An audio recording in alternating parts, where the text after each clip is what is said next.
So good afternoon and thank you for joining us. A special thanks to those who submitted their questions in advance. Welcome to this webinar hosted by the Canada-Finland Chamber of Commerce. My name is Marika Arovo and I'm the president of the Chamber. Today's topic is leadership in the context of global non-profit organization.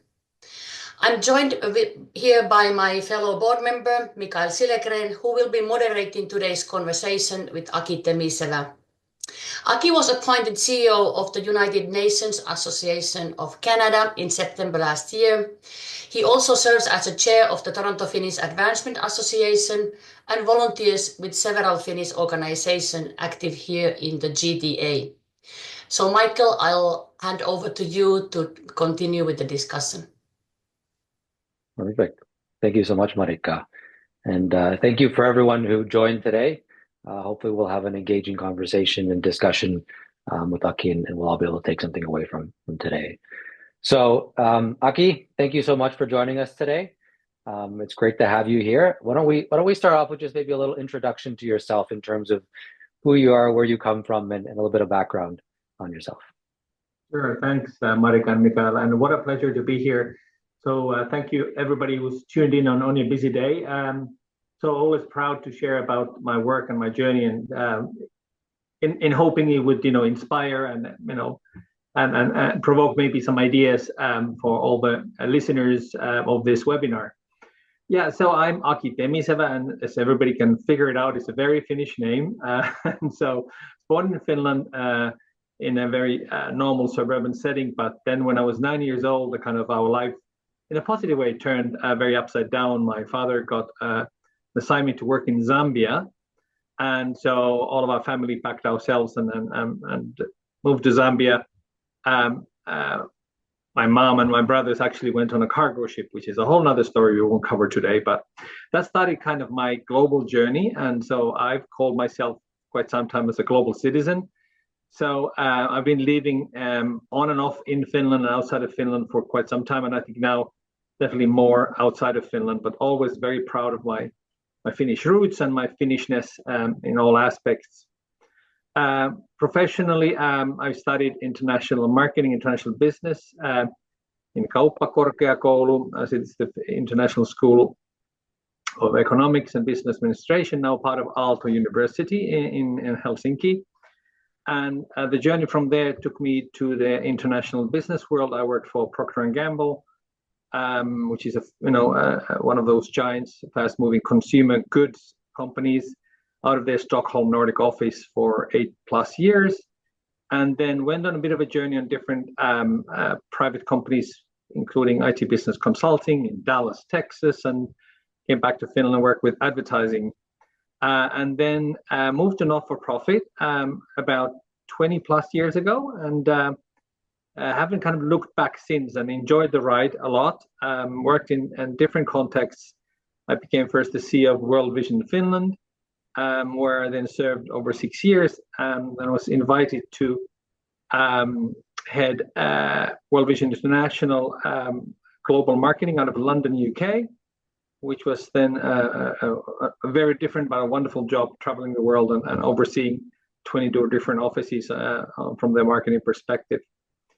Then had my own consultancy in London for a while before I was then got an offer to move to Virginia in US to work for another organization in the international development sphere. And then moved to Canada about 9 years ago now to work for an organization called Right to Play, which is an organization that empowers children and protects and educates them through the power of play, mostly in the developing world, in all the continents. And then worked in a couple of other organizations, one called Children Believe, and the other one is Oceanwise, which is all about preserving the ocean. Before then, last September, as Marika said, started here. And so it's been a journey which I've really enjoyed, but felt coming now to the UN family that this is a place where I can really make a difference. Not that I have not been able to hopefully done so before. And from a personal point of view, as I said, very happily kind of found home in Toronto. And so I think we've the Finnish-Canadian linkages, which also, that the chamber is working on, are very close to my heart at this point. So maybe that's enough for an intro. That's great, Aki, and very interesting background that you have and all the places that you've been. I'm interested to find out kind of, you mentioned there that you started off in the corporate world at Procter & Gamble and some other organizations. What was the inspiration, or what drove that change to the not-for-profit vertical in terms of making that switch? Thanks for the question, Mika. That's I've labeled it, which usually gets chuckles around, which is like, is it early midlife crisis? I think it was the kind of waking up in the morning and really kind of starting to question, what is the purpose? Because I really enjoyed all the corporate companies I worked for. I mean, there was great culture. There was nothing pushing me away. It was a little bit of, I guess the end purpose. Is it, really about increasing shareholder value every morning, or is it something greater? And so that kind of pulled me into thinking like maybe there's something else. And just when I was in that process of deep thinking, this opportunity to join World Vision came up, and obviously, their focus is on empowering children to be their best, to thrive wherever they can, and giving them that opportunity. So I thought, wait, hey, here's real purpose, and again, the different angles of that same purpose, but it really is about making the world a better place. Very good. It's interesting to hear that you got to split your career between both worlds, and how that's worked out for you. Is there anything particular in terms of kind of what you learned in the corporate world that you brought over in terms of your leadership style or strategy to your positions in the not-for-profits? I have to say, of course, I mean that's both my education, but also then the experience that I had gained from the 10 years. Like I kind of took full on them to my first not-for-profit job, and some of it was refreshingly different, I guess. Some of it was, I guess, maybe a culture of winning, where you kind of say, we don't just have to accept. I think one of the things I kind of taught the organization early on a little bit, like, yes, we can, and yes, we can win, and we can grow. And so also then that goes into what that then does to an organization, is that instead of asking for meager support, like give us something, you actually approach then corporations with a point of like, hey, we have something to give to you too. So let's work on a win-win. And I think it's one of the key principles that, it doesn't sound like so novelty, but especially, maybe 20 plus years ago, it was even more novelty, at least in the Finnish not-for-profit space, that you would take this more proactive, more positive approach, and even with quite bold asks then that came with it. And so, and I think that was actually returned with the welcome from the business sector. And so, for example, one of the campaigns we did in TV, and as in Finland, still the media space is not as fragmented as here or somewhere else in the world. So one of the leading TV stations I went to, and I kind of made a deal with them that no one ever had done, where I said, look, this is what we want to do with you, and asked about their priorities, and I matched their kind of priorities of that media station with what we could do, and found an overlap, and made a deal where we were able to, with very little money, get a lot of media publicity. That really helped us then grow not only awareness, but also then people becoming supporters.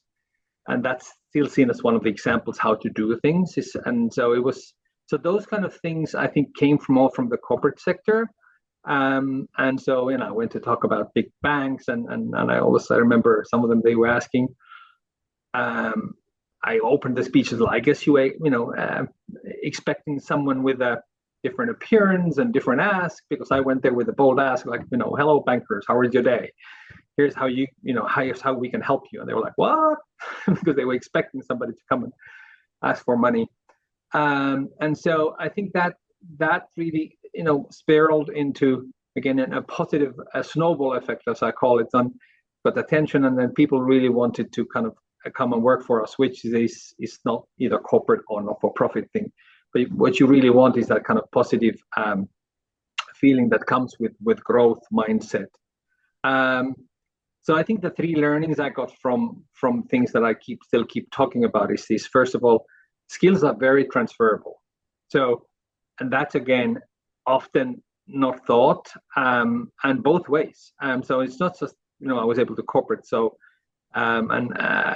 also some of the skills that are gained at the not-for-profit world could be really used at the corporate level, right? And so that's kind of what I keep preaching. Skills are transferable. Number two, let's break down the silos.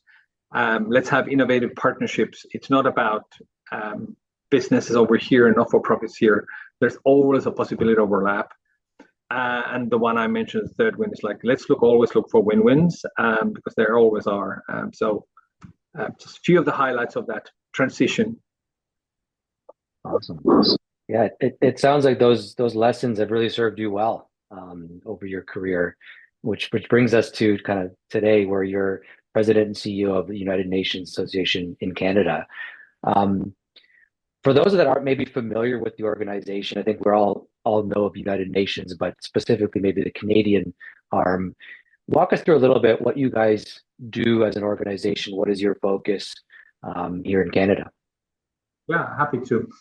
And if here in the listeners you don't quite know, don't feel bad. I had to learn it about 8 months ago too, because we all know the UN logo and we're like, okay, UN, but what do you specifically do here? So the question is a great one. So the way I explain is that our job is to bring UN alive here in Canada. So we're like the geographical vertical of UN. So if you think of organizations that you might be more familiar, like UNICEF. UNICEF is a global organization all about children. UNHCR is all about refugees and the refugee crisis all around the world. But we're about how can UN serve and be a catalyst for change here in Canada. And so that's kind of the starting point. So ultimately, our goal is then to bring to build a more stronger and united and sustainable Canada for all Canadians. And I think it's important that for all Canadians. So I'll dive deeper, I'm sure, Mikaela, with you on some of our projects, but I think that's the kind of the overall thinking. And I guess from an overall perspective, I could say we do lots of education to achieve those goals. Not formal education, but necessary education. Learning on the job, learning through internships, learning through awareness. Then also, we're kind of one of our superpowers, I would say, is youth. Our ability to convene youth and catalyze them to take action. And really more so, this is one of the changes I've seen in my 20 years past, is like youth are even more ready to take the leadership. One of the things that I share a lot when I speak at conferences and to folks is that youth are not leaders of tomorrow. They should be leaders of today. And that resonates very well with the youth, because they are ready to lead and they're very capable of doing that. I think that's also the knowledge of the youth.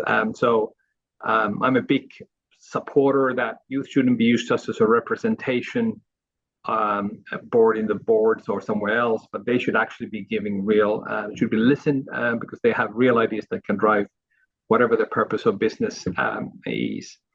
And so the other thing that people wouldn't know about us probably is that although UN is sometimes associated, maybe rightly so, with lots of bureaucracy and a big house, but the way we're structured is that we don't get any direct funding from the headquarters, in New York, which means that it gives us a lot of agility. So we have one of the strongest brands that can create change, but we can operate in a very agile way, which means that even our priorities and all of the other things, we can pretty much set them here ourselves in Canada. And I guess personally, I'm more of an agile person, so I like jumping on opportunities and looking at things that can really make a difference. And overall, the one things that are very UN for all of us, and I want to emphasize even more, we want to be seen the neutral bridge builder, like the one that unites whether it's different political views, whether it's different ethnicities or whatever it is. We want to be serving everyone, and so that takes a lot of skill to kind of stay in that middle and still be a powerful connector. That's a great overview, and I think there's a lot of topics in there that we can definitely unpack further. But maybe let's start kind of at one of maybe some of the specific goals of the Canadian Association. I know in preparation for this, I did visit the UN website and was breezing through kind of some of the goals that they've set out as an organization, and there's quite a few. How do you decide kind of what are the focus areas for the Canadian arm in terms of what you guys want to focus on and target? Yeah, no, absolutely. So I think, as you know, their first were Millennium Development Goals, were the first kind of attempt by the global world to come together behind some goals around the millennium. And then they were transitioned into Sustainable Development Goals 2030. A lot of us forget that it's 2030, which means that, you know, we have about 4.5 years to reach those targets globally.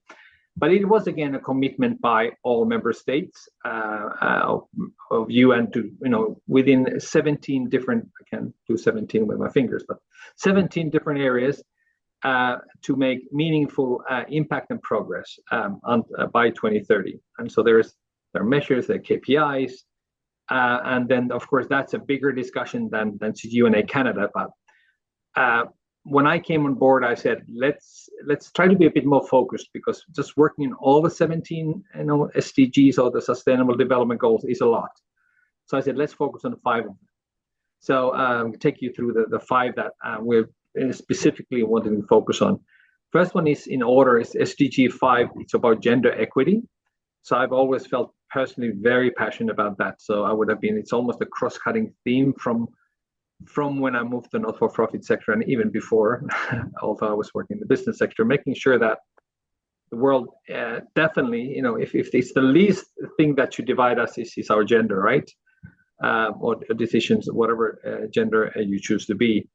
And yet there are inequalities even in the developing, even in the so-called developed world, which definitely Canada kind of is one. And then within that, there are kind of horrific things that most of us don't even know. And I still wonder why we're not talking about them, like gender-based violence. It's rampant in Canada. I saw some statistics that there's 40% of women at some point have experienced some kind of gender-based violence, according to a study recently. And this number, then if you go to Indigenous peoples, goes up to 64%, which is 2/3.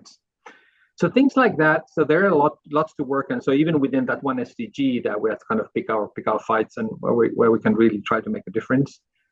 And then this next one is SDG 10, which is about inequalities. So at large, and so there's all about, to my point, like, you know, whatever we do, we should ensure that it works for all Canadians. So we take special efforts as to think of, you know, any of our programs to make sure that, you know, there is equal opportunity to take part, whether it's, you know, financial assistance then, but, you know, actually, you know, funny enough, that's one of the things that often it doesn't take that much trouble. It might take a bit more longer, for example, an application process to make sure you have that equilibrium. You're making sure that there's like, and again, it's not about giving quotas, but it's about making sure that you promote it in a way that you will get applications from different parts of the diverse society that we have in Canada, and then you pick the best. So it takes a little bit more planning, but it's not hard. For example, when we're sending delegates to UN conferences, we have one of the programs, we sent them, you know, delegates to some key UN conferences. We're able to send 11 delegates to the recent Commission on Status of Women, which was in March in New York. With 11 delegates, which was our record number. So just give an example, 4 of the amazing candidates had deep roots in the Indigenous peoples communities and were kind of youth leaders by themselves already. They were not just, again, not kind of a charity case, but they were amazing young leaders who became there. So inequities, number 10 is our second priority. Then our third priority is SDG 13, which is about climate change.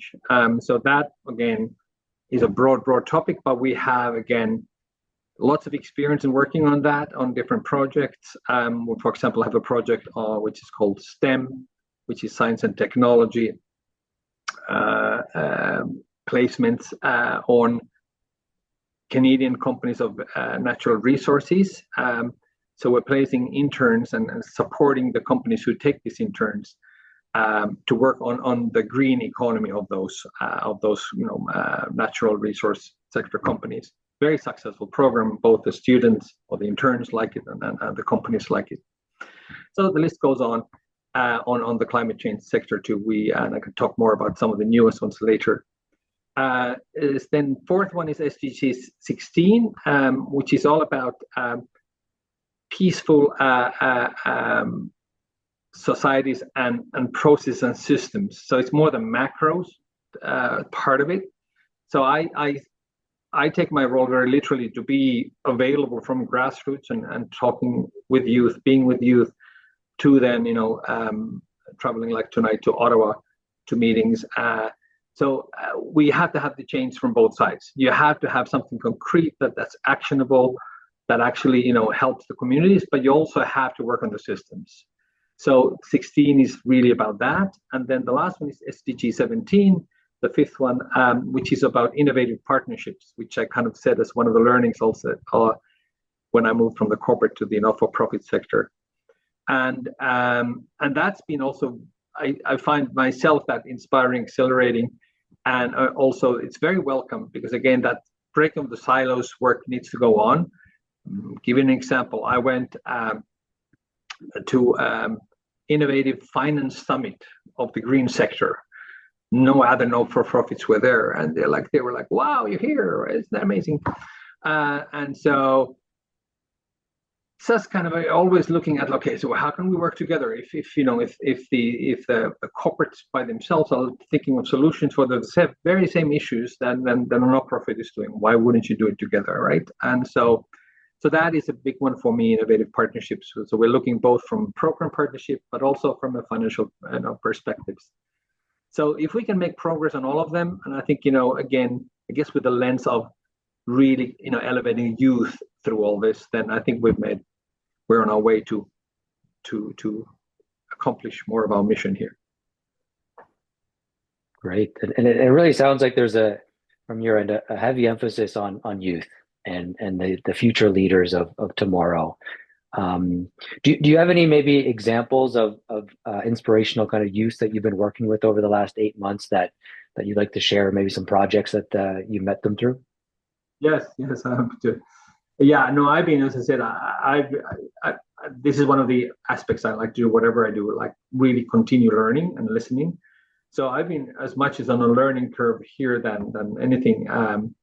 So there's an organization called Young Politicians of Canada, and they're a powerhouse. Every time I talk to their CEO, by the way, again, title is CEO, not some kind of youth leader. The CEO of Young Politicians of Canada, he's 17.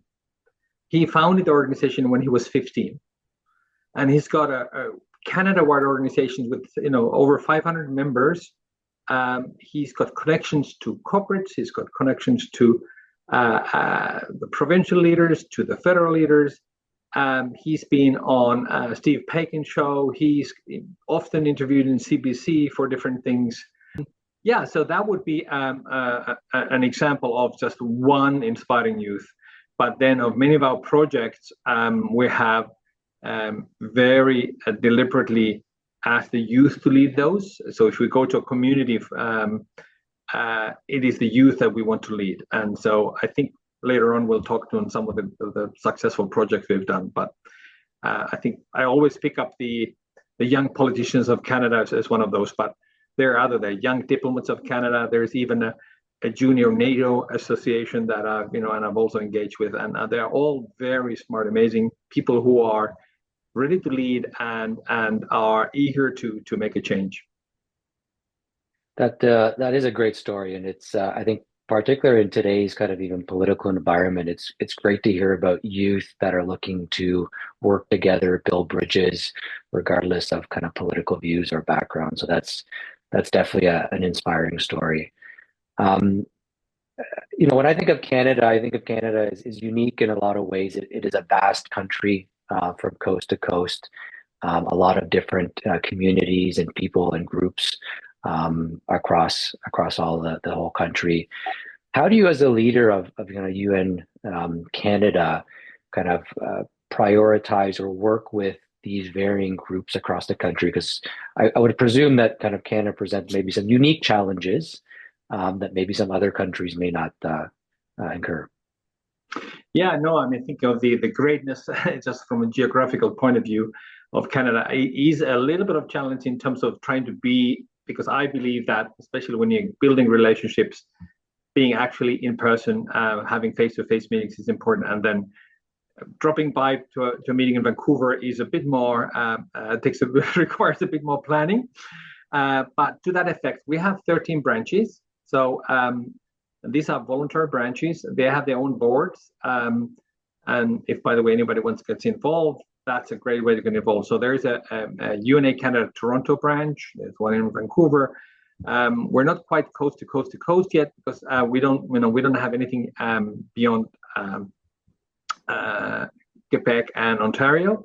But I did go just about a month ago. I went to a conference in Halifax and promoted us, and there's some eagerness to create a branch there now. And actually my CFO, because we've gone totally virtual during the pandemic, my CFO actually works from home from St. John. So I think she might be able to create a branch over there. So we would truly working across. But I think it's also a richness of that diversity we've got, from the different provinces that we work with. So I take it as one of my key priorities to really unite and bring the branches together. So, for example, in June we have our AGM. We want to hear from everybody. So rather than just rushing through the AGM, we're actually having a long session on a Saturday that everybody can participate and really listen to what's going on there with different branches, and hearing their different and also kind of stages of development. Some are young branches and they're just learning the way to go. Some you have, people being involved 40, 50 years. And that intergenerational aspect, also I talk about youth, is super important. So, and so, for example, I was just in Vancouver at the AGM, and it was so nice. There's 3 branches in BC, and they all came together, and we have literally, 80-year-olds very active in the branch with, blended with, 16-year-olds. So I think that gives me that hope too, that, change is possible. And that gives, often the experience gives more of the knowledge of what can be done, and then maybe the youth gives more of the how it can be done in today's world, right? So that blend is really working well. So I think Canada, and in I would say at large, if I think of all the different associations in the world, I'd love to start working here, because we are, value base, we are already kind of designed for the UN type of thinking, because we are so diverse, and yet we've come together. So we ourselves can be an inspiration for others, and maybe sometimes as Canada we don't even see how much an inspiration we can be. So in this situation in the world where we know that if you turn on the news you'll be more depressed, I'm going to say, well, Canada itself can be an antidote to that depression, and that links 100% with the UN values. So if we were just able to do that and see, and I think the recent events and where we've been strengthened to really uphold those values and come together more as one Canada, have given me more hope that we could be the leader in the world, not just inside of Canada, promoting those values. That's great to hear, how Canada can be an example on the global stage, and how we come together as a very diverse group. You talked a lot, and mentioned it a few times there, about the importance of partnerships, and in particular being able to kind of reach into the corporate world and kind of build those bridges there. Are there any kind of exciting new projects or partnerships you'd like to highlight, or maybe even for those on the call that are coming from the corporate world that would like to get more involved with UN?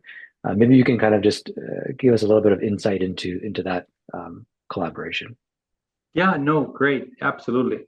So let me share a collaboration which has been going, I think, at its 8th year now. It was first called Building Young Entrepreneurs, and now it's merging into Building Young Professionals, which is just a broader umbrella where there's still professionals and entrepreneurs that the program does. It's a 1-year program that you apply, and it's completely free again for all the participants, and that's where we need the funding. So the participants, there's no threshold of like, I have to pay this for the training. There are 3 components of the program. There is a skill building phase, again, across Canada, so it's virtual, with one actual in-person get-together. Then there is mentorship as a second item. Every participant and each cohort is 75 strong. So for each year, we select 75 participants. Each will get their personal mentor. And then thirdly, there's an internship phase. So we plan place for, everybody gets a placement between 3 to 6 months in the corporate world. And again, the incentive for the corporates, there is subvention for that internship. So there's literally virtually no cost to that. But to run that program takes money. And so our lead sponsor for that has been RBC, and their philanthropy arm.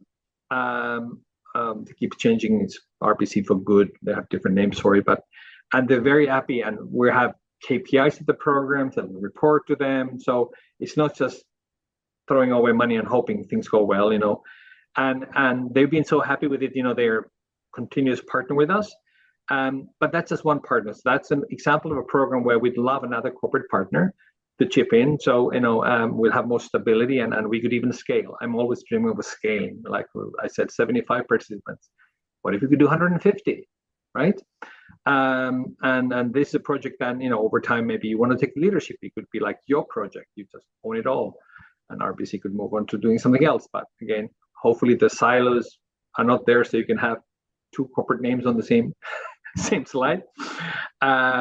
There's another one, which is, again, talking future opportunities that we just started 2 weeks ago, an Echo Schools project, working with 240 schools across Canada, working with their in-school clubs, either existing or new ones, and linking them with the communities they're in. So we're really being the connector to the community so that they are, again, not just talking about, sustainability and how important it is, but they are able to make a difference in the community, so they're recognized by the community. And again, it's not us who are the heroes, UNA Canada, we're the facilitator. And here, in terms of partnerships, we again love a corporate partner who would be part of this. So in terms of like why it would make sense for corporates to be part of this, the biggest thing in my experience, corporates always looking that they're seen in their community as a builder, somebody who's giving back. And I think we're very well set up as UNA Canada as a partner in different areas, because we work in almost every province and we always work at the grassroots level, yet with the linkages to power and where then you can also benefit from brand image and other things like that might be more important for the communications and brand departments of the corporation. So you kind of get best of both worlds. Yeah, that's great to hear those initiatives and how they work. We did ask for some questions before from the participants, and we did have one that I want to highlight here, and then we'll actually open it up for anyone on the call to ask as well. I think AI is something that has come up more and more in our daily lives. It's starting to shape how we work and how we communicate, among other things. I know you were recently involved with, I believe it was an AI hackathon. Could you maybe share a little bit about your experience there and how you see AI being involved with your projects and United Nations in general? Yeah, I thank you for the question, because again, another learning experience for me for the 8 months. I was, as I think all of us should be, also a little bit, questioning the safety of the AI, was going the future of like how much it can control our lives. But in my 8 months, I've seen so much good and the potential of the good come alive, and especially through youth engagement again, who naturally would be in the forefront of this. So let me tell you about this AI hackathon. I don't know if anyone of you know that. It was a new experience for me. We had it here with the University of Toronto. It was the largest AI hackathon in Canada. We had 600 participants, even some international.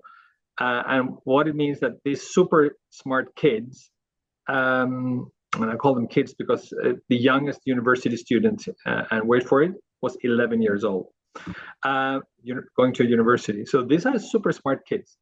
Others were old, 16 to 17 to 18 years old, and even 20-year-olds. They actually get into this campus, and they work day and night for kind of from Friday to Sunday, working on a specific problem. So the setup for this AI hackathon was like, how could AI be used for human good, right? So it's quite broad, but still kind of really directed, not a business proposal as such, but how can build a human good. So there was a lot of then solutions for health, how you could get into the kind of doctor services in remote places, for example, again for Indigenous people that they wouldn't have otherwise, and how an AI driven app would help in that. And there were so many great submissions. The way it works that at the end of Sunday morning 8 o'clock they submit these proposals. And we were there actually with another great organization. He's 16, the founder of 1 Degree Cooler, so all about sustainability. And we were there together sponsoring the event with his new organization. And we gave them prizes. They did the best solutions. But out of that, I don't want to get into all the amazing submissions. There, again, endless stream of people approaching me and wanting to do something. They said, "Oh, we love the technology, but how can we, can we help the UN? Can we help make the world a better place?" And out of that, we have another project. Someone who's followed up more seriously and actively on it. They now have a project group. They said, "We seriously want to create something. It's our project. We have funds for it, but we wanted to be aligned and bring something that would help." The initial concept that they're working now with my input is saying, how could we have a better match on youth skills and matching them with organizations that could actually use those skills, right? And it's much more complex again, but AI driven, and they would know the technology. So I'm very much encouraged of how AI can actually be used for good. And again, it's this kind of conferences where it's not about using AI to get richer, but it is actually to making the world a better place that drives that change. That's amazing. It's amazing to hear in terms of those initiatives. And I'm sure with the speed that AI is evolving, that we'll probably see some of those things quite soon on the market or through your projects. Yeah, I have to say, like about the speed, the person who's heading the project group, a very inspirational young lady, said like, "Oh yeah, some of the old stuff," and she was referring to things 1 year ago. So, the old stuff is a year old. Like that's like, in their world, 1 year is a long time. Yeah, absolutely. So yeah, I think what we'll do now is we'll open it up the floor a bit here. So if there is anyone on the call that does have a question for Aki, feel free to take yourself off mute or maybe put it into the chat. We have a few minutes here to kind of field some questions as well.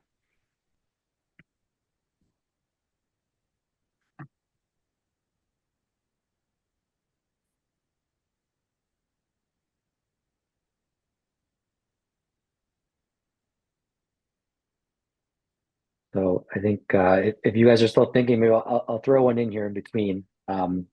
So we did have a question about, for those that care about global issues, what are some of the most meaningful actions that we can take at a local level? And I'd almost even expand that to, Aki, how can we get involved with United Nations Canada if someone wishes to? Yeah, absolutely. And I'd love everyone on this call and everyone to get involved. we're very open and inclusive, which is, as you've heard through this webinar, one of my core principles. We have a lot of volunteer opportunities. And so whether you want to be involved more on the local level with your branch, there is I can send afterwards somehow through, I'm sure through Marika, the links to UNA Toronto. But you can also work directly with, the national office, which is, directly with my office. There's kind of need for all kinds of skills and capacities, ranging from, data to fundraising, to communications, to setting up events, volunteering at events. So that's usually the best way, because then you learn like what's really kind of something that makes you tick and you loved most. And so that's the easiest. Then there are other ways on our website at unac.org, unac.org. By the way, we'll have a refresh on the website in about a month, where it'll probably be even easier to find those opportunities. We do every now and then have job opportunities. There is actually a fundraising marketing manager position open now. You can spread the word.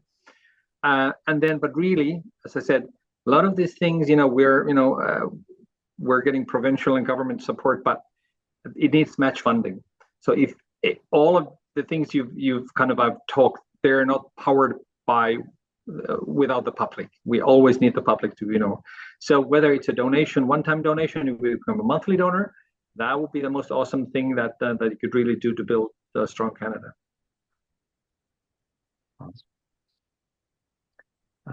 Perfect. So see if there's any other questions here from the group. If not, then I think, Marika, I'll turn it over to you. Ask a follow-up question for Aki. Sure. Good afternoon, Aki. Thank you very much for this presentation. My name is Aya, and I would like to follow up on the opportunity you have mentioned, the employment opportunity, fundraising manager. So I have over 13 years working with the public sector here in Canada, and have relevant qualifications, it seems, for this role and maybe some others. What would be the best way to find that posting and potentially others? Yeah, easiest would be to go to our website, unac.org. So that you would find linkages to connect with me and our folks. So welcome your connection, Anya. Thank you very much. I greatly appreciate that, Aki. Thank you. Thank you, Anya. Perfect. So yeah, if nothing else, then I'm going to turn it over back to Marika to kind of close our meeting here. And thank you again, Aki, for taking the time out of your busy schedule to join us. Thank you. It was my pleasure. Very good. Thank you so much, both Aki and Mikael, for this session. And thank you everyone who joined us today. I would like to take an opportunity to share a little bit our Chamber's upcoming events. So let me share my screen. I have a quick slide to share with you all. So our next event will be on June the 5th. It is our annual general meeting and the Entrepreneur of the Year award ceremony combined. And in this event, you have an opportunity to meet with the new ambassador of Finland to Canada. So please join us and take that opportunity to come and get to know the new ambassador, meet with the new business members, as well as meet with the new board as well. The other one, what is coming, is the European Chambers Networking Night, and that is already tomorrow, organized by the Polish Chamber this time around. Then we have a new chapter, Young Professionals, who is now meeting for the third time around in June 12th. And this will be in downtown Toronto. Fjällräven is a Swedish company. So we meet at their shop. Then for the golfers, keep in mind the Nordic Consular Cup golf tournament this time around for the 15th time, together with the Swedish and Danish chambers. That is Tuesday the 9th, and it's a full day event starting at noon until, I don't know, 9 p.m. in the evening. And then we have also booked the Independence Day and the Christmas celebration happening on the exact day of the independence, December 6th. It's a Saturday this time around. So hope to see you there. And thank you so much for joining this session today. And have a pleasant day.